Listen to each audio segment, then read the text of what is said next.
酥爆了，一捏心都跟着碎了。这样的红豆酥叫人怎能不爱？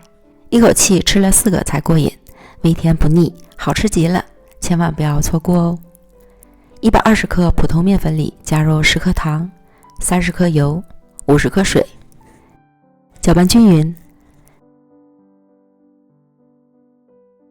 再下手揉成光滑的面团儿。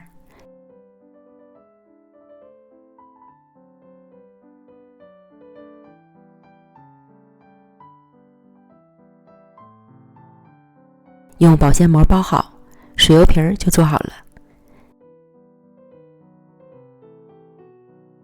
接着碗里倒入80克低筋面粉，加入30克油，搅匀，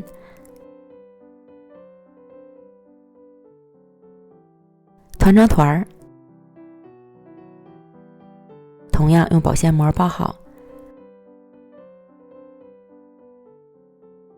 和水油皮儿放到一起，醒面半小时。面团醒好后，先取出油皮面，按扁，包入油酥面团，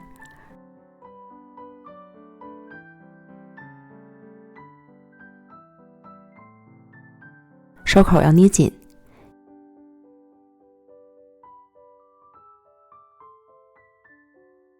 先用擀面杖压匀，再擀成1元硬币厚度的长方形大薄片儿。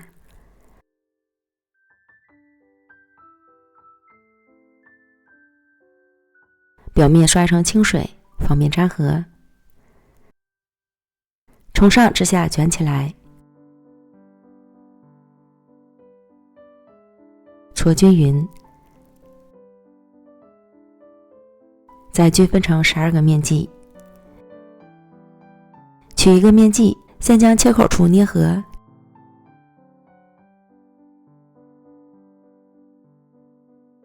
再擀薄。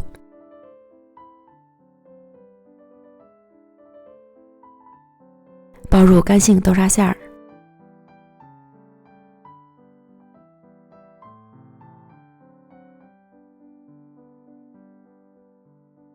整理圆润，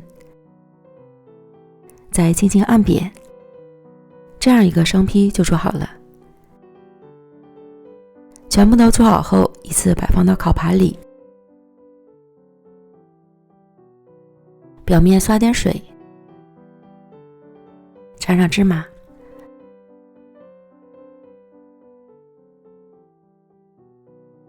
送进预热好的烤箱，上下火180度烤25分钟，表面上色满意即可出炉。没有烤箱，用平底锅烙也可以哦。出炉后放置凉透就可以开吃了。轻轻一捏，一酥到底。今天用的是无糖的豆沙馅儿，吃起来微甜不腻，这样的红豆酥叫人怎能不爱？一口气吃了4个才过瘾。如果你也馋了，就赶快安排起来吧。